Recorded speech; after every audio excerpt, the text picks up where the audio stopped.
Almost 50 years ago, psychiatrists Richard Ray and Thomas Holmes developed an inventory of the most distressing human experiences that we could have.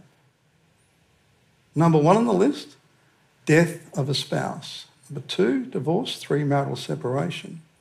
Now, generally, but not always, for those 3 to occur, we need what comes in number 7 at the list, which is marriage. 4th on the list is imprisonment in an institution. Now, some say number 7 has been counted twice. I don't believe that. When the life stress inventory was built, back then, a long-term relationship pretty much equated to a marriage.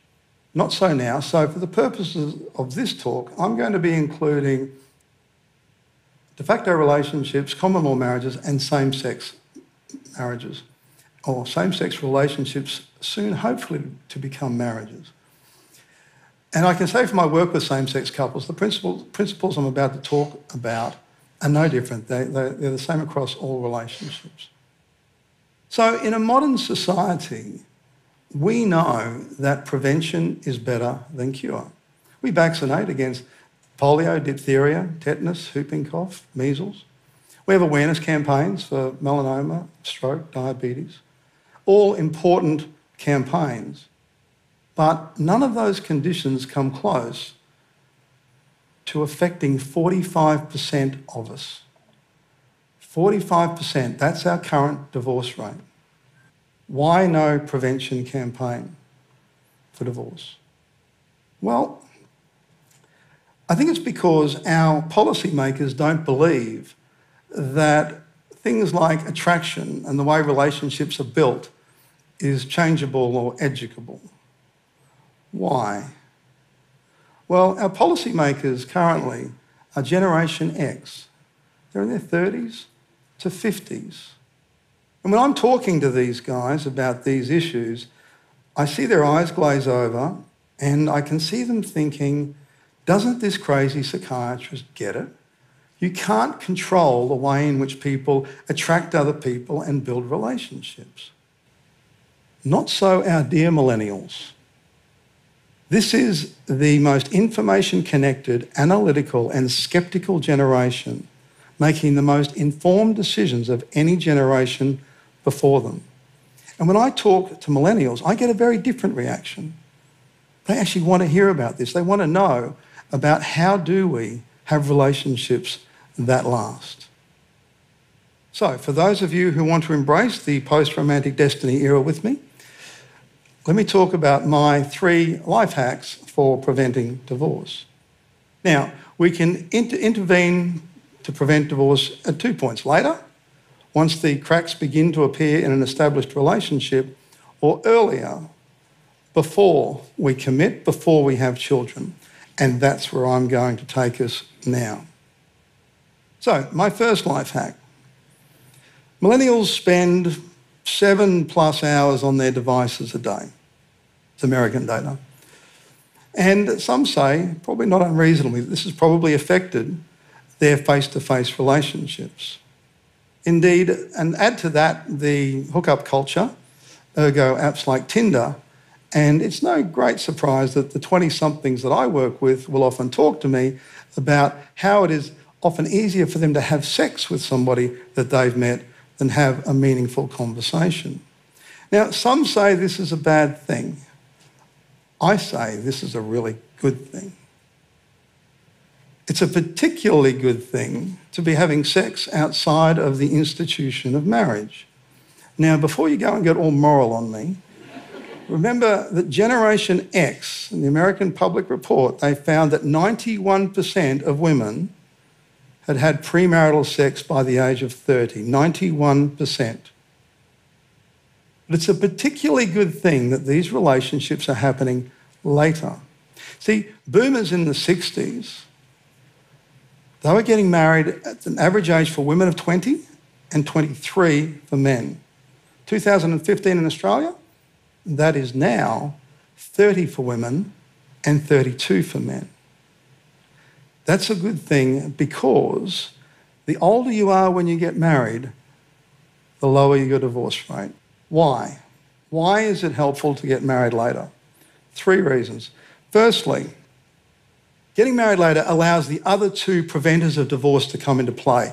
They are tertiary education and a higher income, which tends to go with tertiary education. So these 3 factors all kind of get mixed up together. Number 2, neuroplasticity research tells us that the human brain is still growing until at least the age of 25. So that means how you're thinking and what you're thinking is still changing up until 25. And thirdly, and most importantly to my mind, is personality. Your personality at the age of 20 does not correlate with your personality at the age of 50, but your personality at the age of 30 does correlate with your personality at the age of 50. So when I ask somebody who got married young why they broke up and they say, we grew apart, they're being surprisingly accurate because the 20s is a decade of rapid change and maturation. So the first thing you want to get before you get married is older. Number 2, John Gottman, psychologist and relationship researcher, can tell us many factors that correlate with a happy, successful marriage. But the one that I want to talk about is a big one. 81% of marriages implode, self-destruct, if this problem is present. And the second reason why I want to talk about it here is because it's something you can evaluate while you're dating. Gottman found that the relationships that were most stable and happy over the longer term were relationships in which the couple shared power. They were influenceable.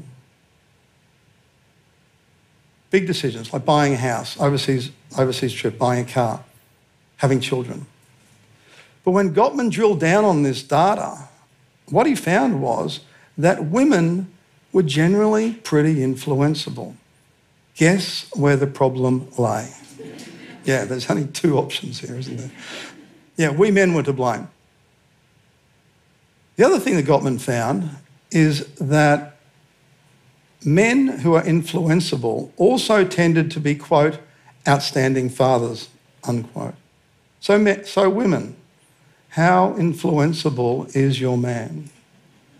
Men, you're with her because you respect her. Make sure that respect plays out in the decision-making process. Number 3. I'm often intrigued by why couples come in to see me after they've been married for 30 or 40 years. This is a time when they're approaching the infirmities and illness of old age. It's a time when they're particularly focused on caring for each other. They'll forgive things that have bugged them for years. They'll forgive old betrayals, even infidelities, because they're focused on caring for each other. So what pulls them apart? The best word I have for this is reliability, or the lack thereof. Does your partner have your back? It takes 2 forms.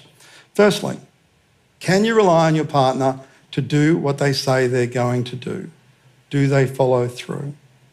Secondly, if, for example, you're out and you're being verbally attacked by somebody, or you're suffering from a really disabling illness, does your partner step up and do what needs to be done to leave you feeling cared for and protected?